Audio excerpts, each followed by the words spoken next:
es lograr que cada hijo de Dios que le ha amanecido la verdad del evangelio vivan conforme a la verdad del evangelio. Que no se conformen con simplemente saber que son salvos, sino que entiendan que ahora esa salvación pone en mí la necesidad de acomodar mi vida a la verdad que está declarada en su palabra. Me parece a mí maravilloso.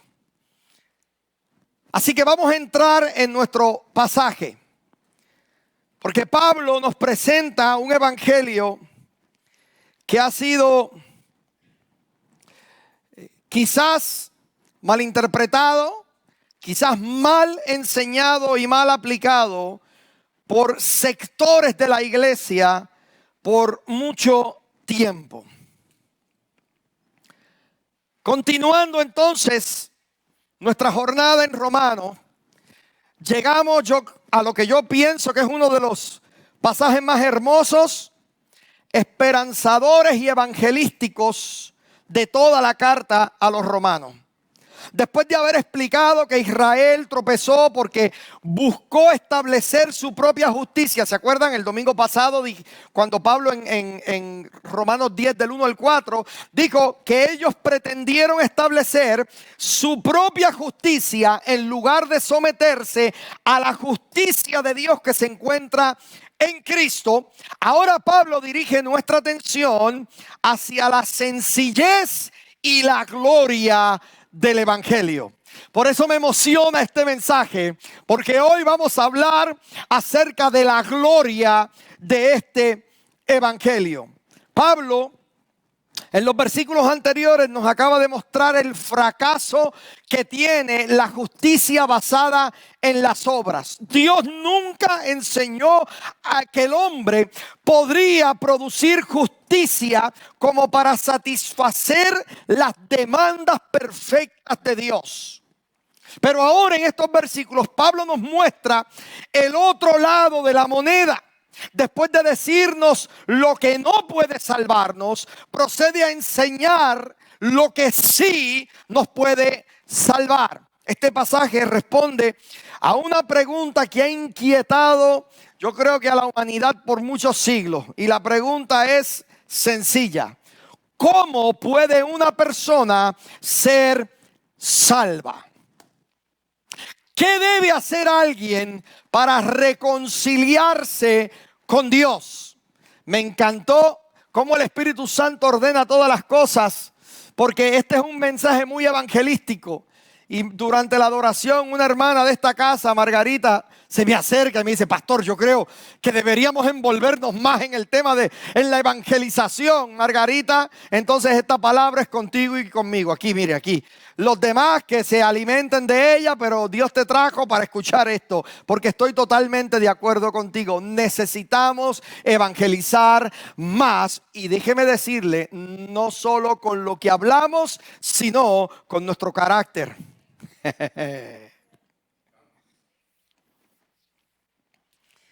Es posible que muchas personas pretendan contestar esa pregunta: ¿qué debo hacer para ser salvo?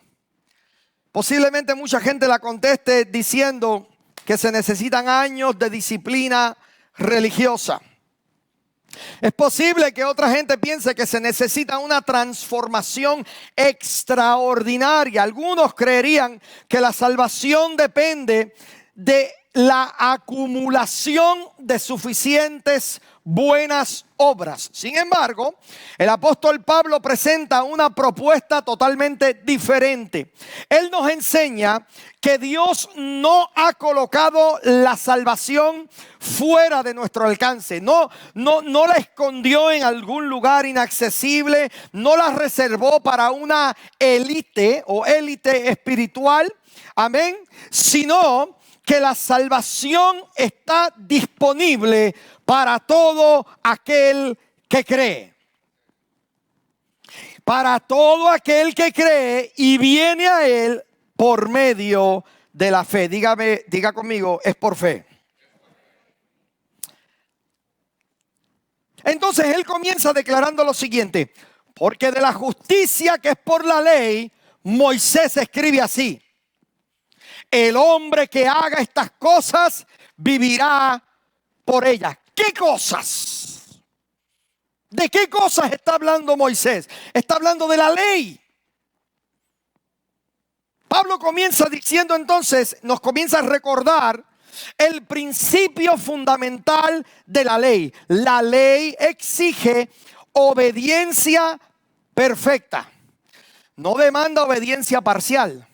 No demanda un esfuerzo sincero, porque hay gente que piensa que como son sinceros, que Dios se va a satisfacer con su sinceridad. La ley exige perfección absoluta. Este es precisamente el problema que enfrenta toda persona que intenta justificarse por medio de las obras. Edgar, si puedes poner la imagen que te pasé, por favor. Yo, aprovechando, ¿verdad?, la tecnología, estoy leyendo este bosquejo y se me ocurre hacer una gráfica y le pedí a ChatGPT, le dije, oye, toma de las 613 leyes, algunas de ellas ponlas escritas a mano en un flat rectangular y me vino con este. Quiero aclararle que como ChatGPT no se ha convertido a Cristo, aquí hay 2 o 3 disparates, pero me da un cuadro bastante cool de algunas de las leyes. ¿Por qué? Porque cuando usted comienza a analizarlas cada una, lo que la ley dice es, tienes que cumplirlas todas. No empiecen a descubrir los disparates, que hay muchos. Ya yo se lo dije a ChatGPT también. Le dije, me pusiste un montón de disparates y cosas que no eran.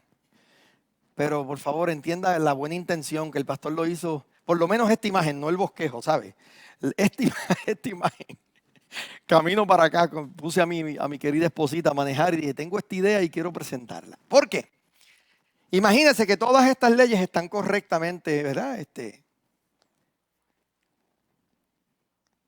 delineadas. Mira, una palabra de domingo: no te ensoberbecerás. ¿Se acuerdan de esa? Soberbia. La ley dice, tienes que cumplirlas todas.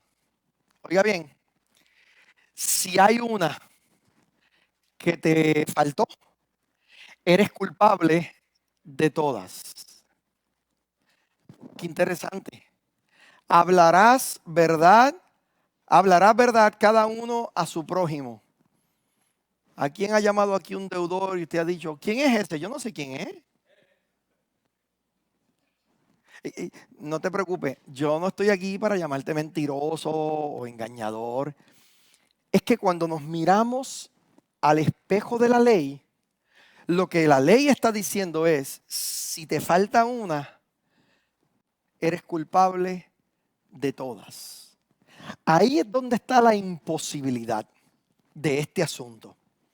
Porque lo que la ley pedía era cumplir con todas ellas. 613 leyes.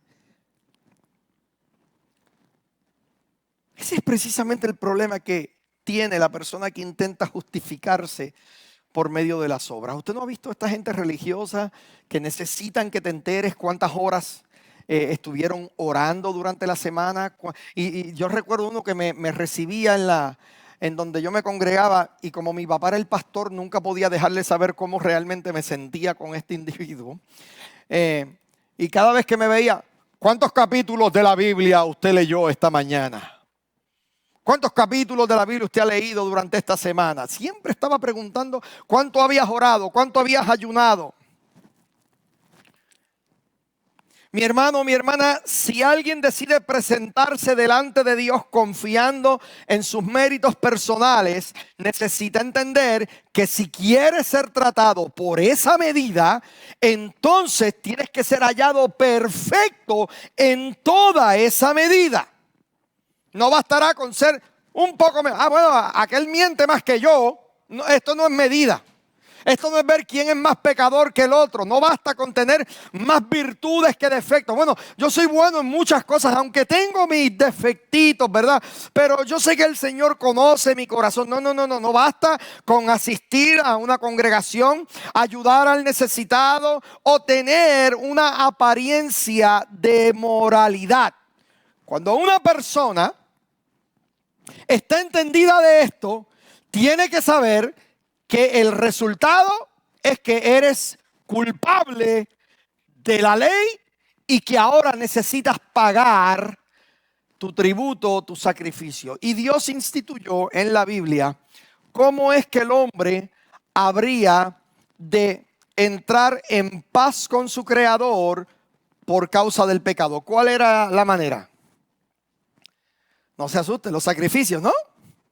Usted tenía que venir y ofrecer un cordero, un becerro, algún animal que usted lo traía, oiga bien, lo traía frente al sacerdote para que ese animal representase y recibiese sus culpas y sus pecados. Óigame bien porque esto es bien importante. En la Biblia, cuando una persona traía ante el Señor, amén, un cordero, una oveja, algún becerro para lidiar con sus pecados, llegaba con el animal frente al sacerdote y el sacerdote procedía a inspeccionar el animal. ¿Por qué? Porque Dios había dicho que no te vas a presentar delante de Él con un cordero que esté mal, con un cordero cojo, con un cordero que tenga alguna discapacidad. Él pedía el mejor cordero. ¿Están conmigo? El trabajo del sacerdote era inspeccionar tu ofrenda, inspeccionar el que te iba a representar por tus pecados y tenía que asegurarse de que no tenía nada malo, de que estaba todo bien con esta ofrenda.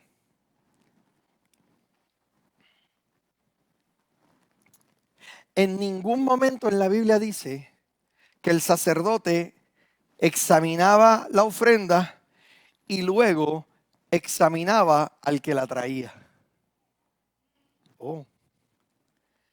¿Dónde estaba el enfoque del sacerdote? En la ofrenda. Porque la ofrenda era la que representaba la perfección. ¿Para qué? Para el perdón de los pecados que el que venía a traerla. Porque esta casa cree en esta gracia maravillosa. Porque hoy en día, gracias a la religión, se ha proliferado este espíritu de una conciencia de pecado terrible.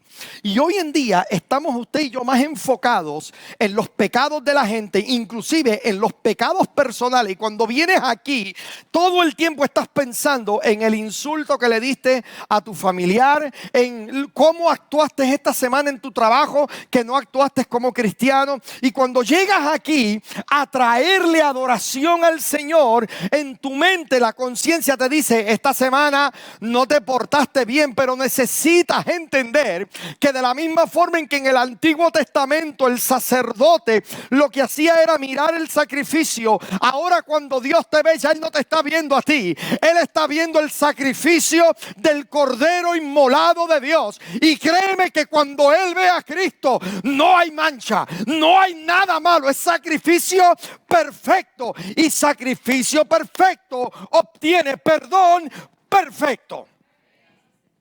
Entonces yo no tengo ya que vivir con una conciencia de pecado, porque yo he sido regenerado por la sangre de uno en quien no se halló ningún tipo de falta. Óigame bien, quiero aclarar algo porque conozco a 2 o 3 aquí. Esto no es licencia para pecar, me hastía que tengo que hacer esta aclaración cada vez que hablo de este tema. Bueno, pues si el sacrificio fue perfecto, vámonos por el barranco. Vamos a confirmar el party que me invitaron y allá vamos a actuar como gusto y gana nos dé, porque ya Cristo venció, Él es el cordero inmolado. ¿Será real esa actitud en la vida de algún creyente? Es irreal. ¿Por qué? Porque cuando tú viniste a los pies de Jesucristo, tú heredaste ahora una nueva naturaleza. El que realmente ha nacido de nuevo ya no le encuentra gusto al pecado. Me explico. Tenemos las mismas tentaciones que tienen los de allá afuera. Eso es normal. Usted sabe, hay gente que se le han declarado clínicamente mentirosos compulsivos. Son gente que todo el tiempo tienen que decir una mentira y aun cuando nadie les pregunta, te hacen un comentario que es una mentira, sin que nadie les haya preguntado. Mi abuelo acusaba a uno en una ocasión y decía, usted todo lo sabe y lo que no se lo inventa, porque usted nunca queda mal.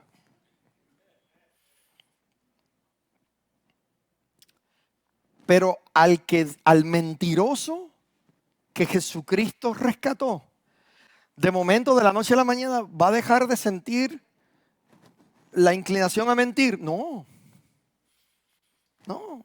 Diga conmigo, es un proceso. Es un proceso. Pero yo no estoy aquí para juzgar tu proceso. Yo estoy aquí para ver a uno que está en el proceso de la santificación y ofrecerle mis manos para que caminemos juntos. De la misma manera, piensa por favor en un momento tu tentación, tu debilidad, ¿cuál es? No me la diga. No haga esa tontería. ¿Por qué? Porque lamentablemente todavía la gente te quiere ver por tus errores, por tus debilidades, por tus malas andadas. Y de esa forma te señalan y juzgan la integridad y el éxito, inclusive del llamado que Dios te ha hecho, basado en tus estupideces. Me disculpa la palabra.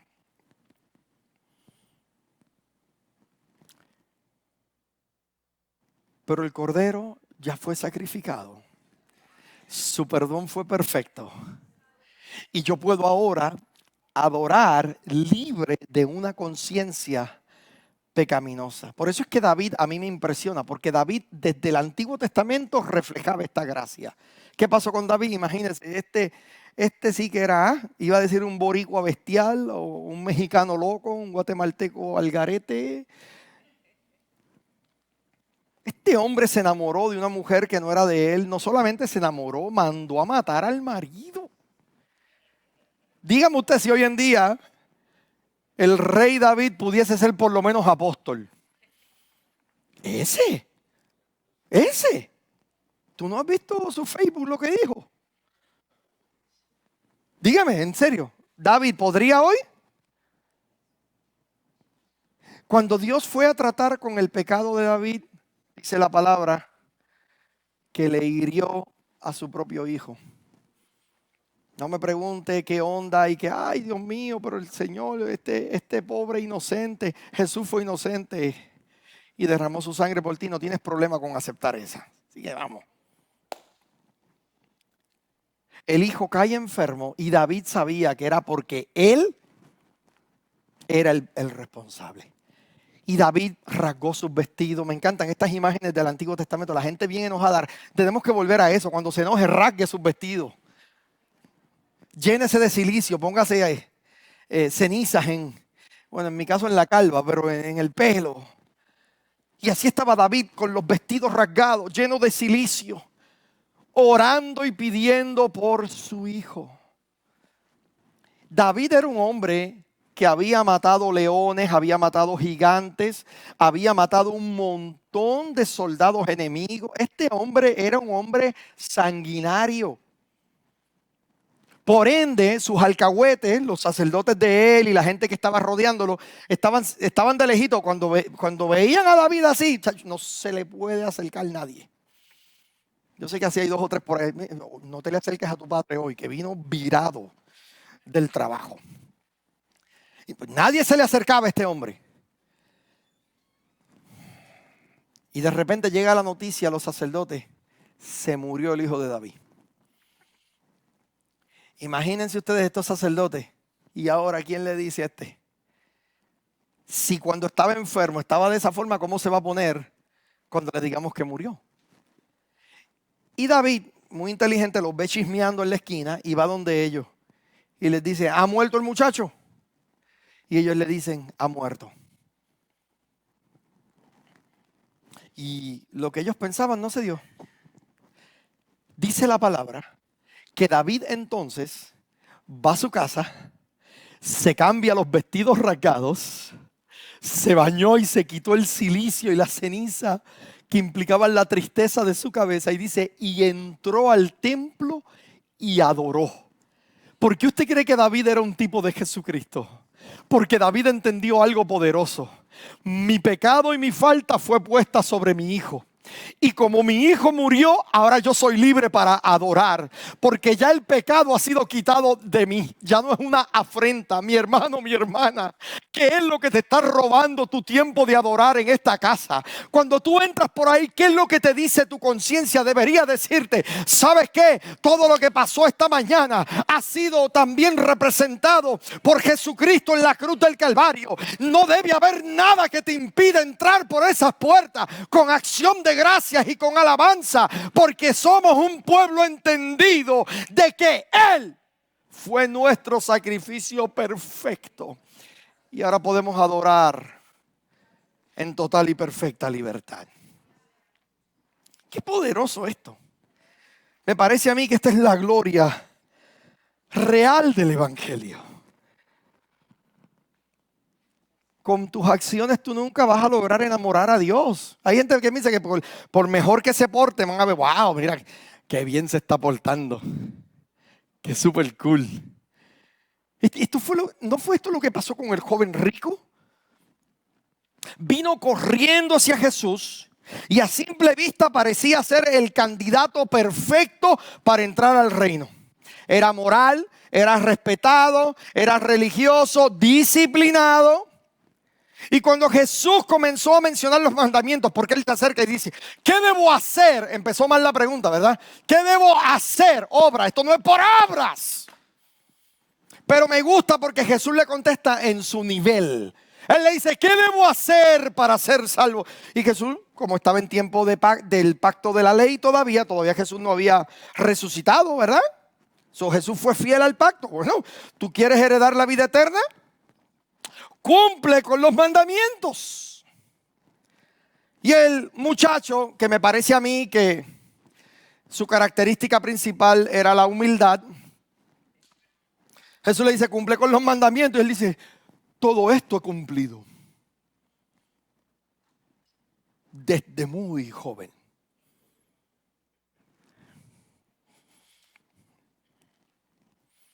Todo esto los he guardado desde mi juventud. Sin embargo, cuando Cristo lo tuvo que confrontar con su realidad, que no era la apariencia moral visible, sino con el problema del corazón. Porque ¿qué fue lo que le dijo? Oye, qué bien has hecho. Solo te falta una cosa. Vende todo lo que tienes y el total de la ganancia, dos cosas. Dáselo a los pobres y sígueme. Ahí fue, en palabras teológicas, que la puerca entorchó el rabo. Ahí fue el problema. Este joven, por ser rico, padecía de lo que 2 o 3 que no están en esta casa padecen.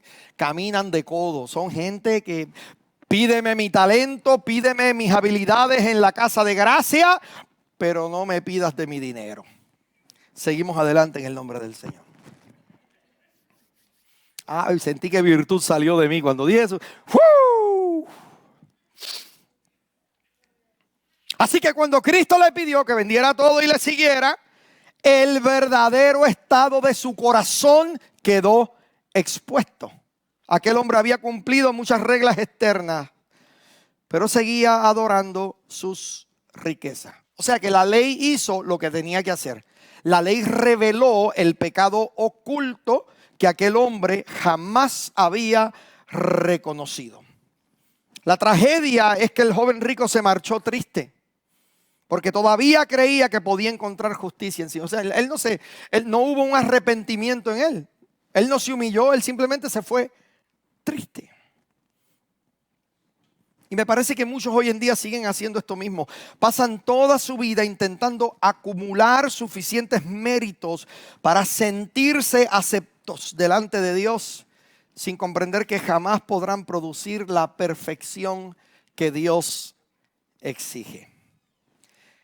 Y hablando de eso, la ley exige perfección. ¿Por qué?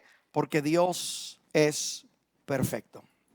Esta realidad resulta incómoda para el corazón humano. Muchas personas comparan su vida con la vida de otros. Observan a alguien que consideran peor que ellos y concluyen que seguramente Dios está satisfecho con su conducta porque no son tan malos o tan malas como esta otra persona. Sin embargo, Dios nunca nos va a comparar con otros pecadores. Dios siempre te va a comparar con su propia santidad. Y créeme que en ese test vas a salir, a menos que sea a través de la sangre de Jesucristo. Isaías, el mayor profeta del Antiguo Testamento, tuvo una visión poderosa.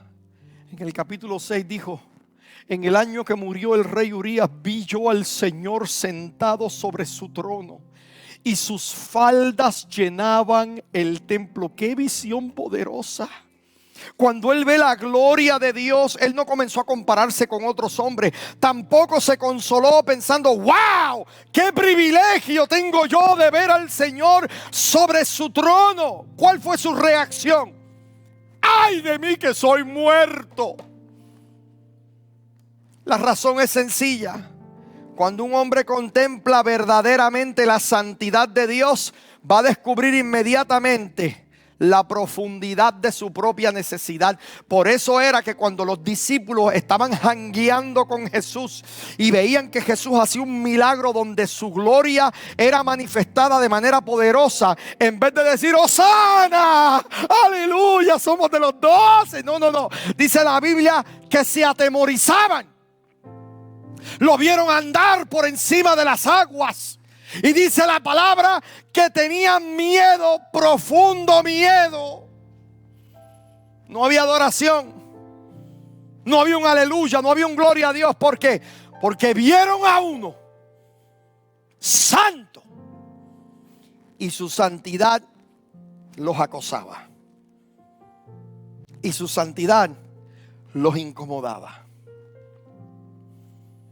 Y nosotros a veces endiosamos la gente queriéndolos ver más santos de lo que son. Y a veces Dios usa aún esa propia manera simple de nosotros ser para hablarnos. Con esto termino. Seguimos el domingo que viene. Mi primer trabajo lo tuve a la edad de 16 años en la cadena del Milagro, con quien en vida fuera el evangelista Gille Ávila. Mi nombre es Abner Ávila, pero no tengo nada que ver con Gille, ¿sabe?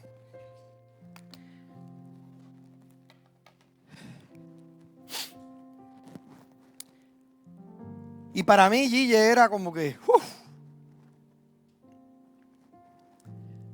un hombre que hacía ayunos de 40 días. Un hombre de quien yo fui testigo en campañas, cómo Dios lo usaba de manera poderosa. Y ahora, a la edad de 16 años, comencé a trabajar como en las cámaras de la cadena. De ahí, el Señor nos pone en gracia. Nos permitieron hacer el primer show de comedia cristiana, media hora, hablando sobre la vida de los hijos de los pastores. Ahí estaba Wendy, estaba Marilis Tavares, habían 2 o 3, todos hijos de pastor. Tú hubieras sido tremendo personaje, Arturo. Era todo de hijos de pastores. Y Dios nos siguió poniendo en gracia. Y un día nos invitan a que se enteraron que estaba yo ya cantando por algunas iglesias. Y me pidieron que viniera a cantar un sábado, porque los sábados en la noche era el culto. No sé cuántos se acuerdan de la cadena del Milagro, pero los sábados en la noche era el gran culto evangelístico. Cuando Gille no estaba en alguna cruzada, él estaba predicando desde la cadena del Milagro, evangelizando. Y nos pidieron que cantásemos ese día antes de Gigi. Y recuerdo que llegué ese sábado y me acordé de para dónde yo iba y estaba asustado porque yo creo que yo he hablado de esto aquí en alguna ocasión, no me acuerdo, pero llegué medio asustado porque yo sabía que no me había portado muy bien esa semana.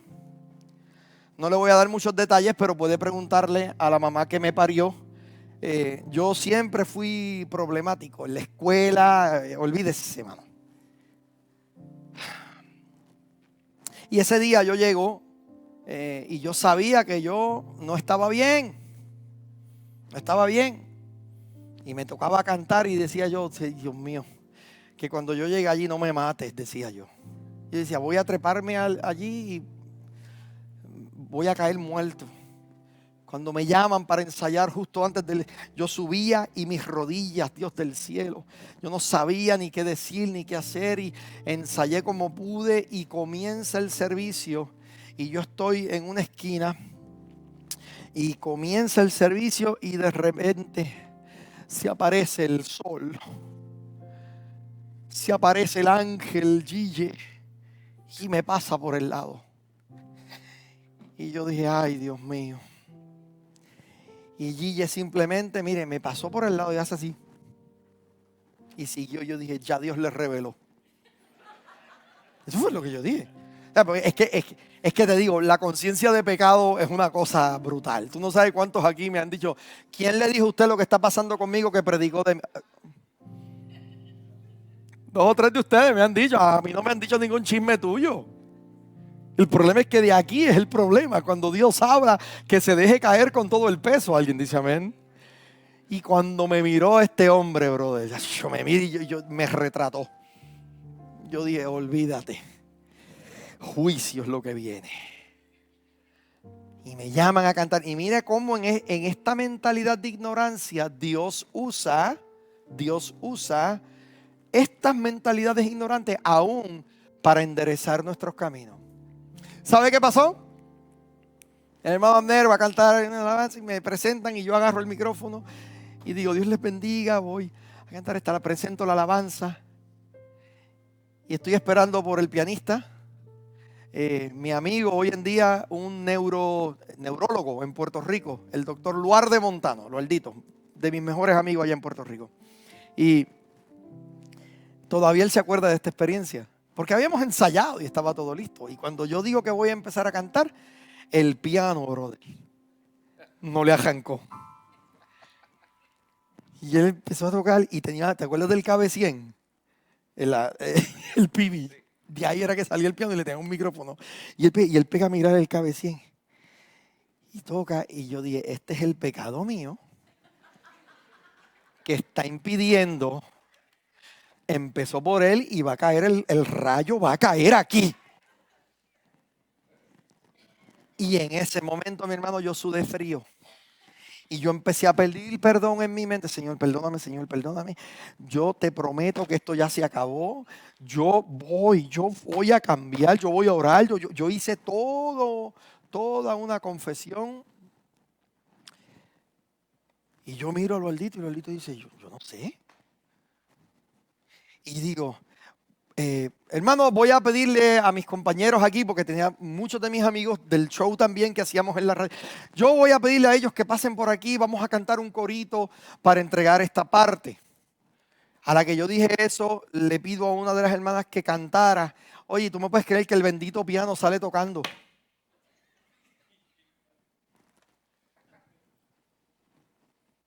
¿Qué pasó después del servicio?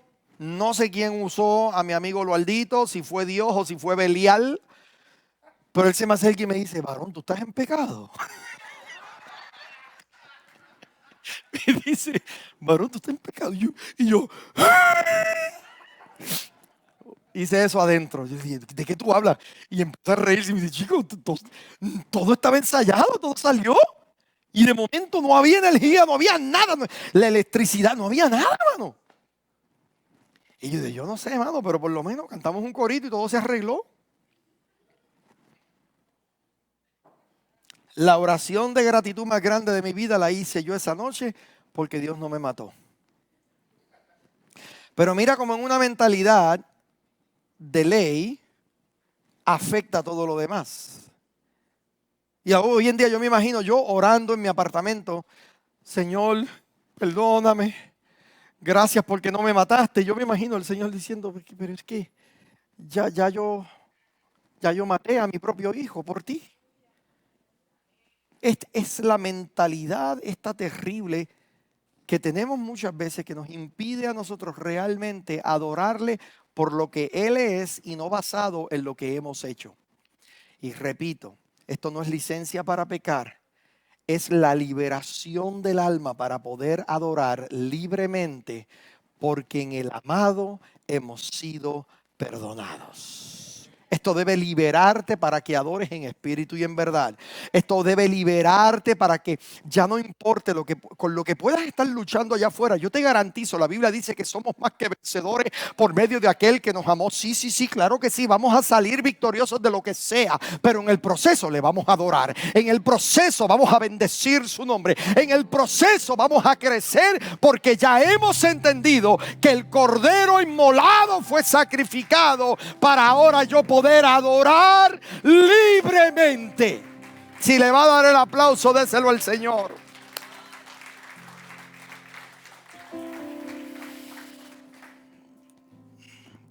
Ponte de pie, por favor, y te pregunto, ¿cómo adoras esta semana? ¿Basado en qué estás adorando? ¿Basado en lo que has vivido? ¿Basado en las injusticias que has visto en tu vida?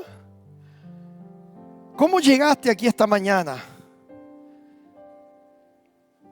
Y si el Espíritu Santo de Dios